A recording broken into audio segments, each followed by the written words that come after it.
એ પ્રશ્નોમાંથી ઉદ્ભવે છે, પ્રશ્નો દ્વારા પ્રગટ થાય છે.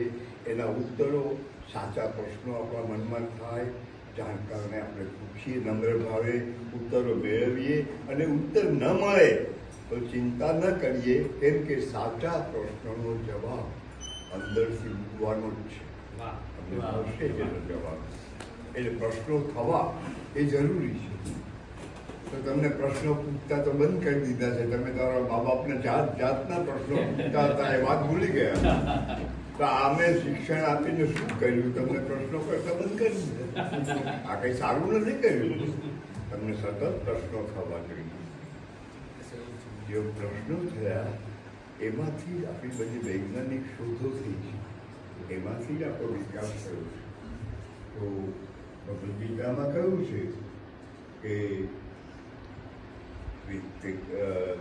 પ્રશ્ન દ્વારા પરિપ્રશ્ન, જો તરફથી પ્રશ્નો પૂછીને તદ વિધિ તું જાણ, પ્રણિપાતેન નમ્ર ભાવથી, પરિપ્રશ્નેન ચારે તરફથી પ્રશ્નો પૂછીને, સેવયા અને ગુરુજનોની સેવા કરીને, તદ વિધિ તું જે પરમ તત્વ છે એને જાણ.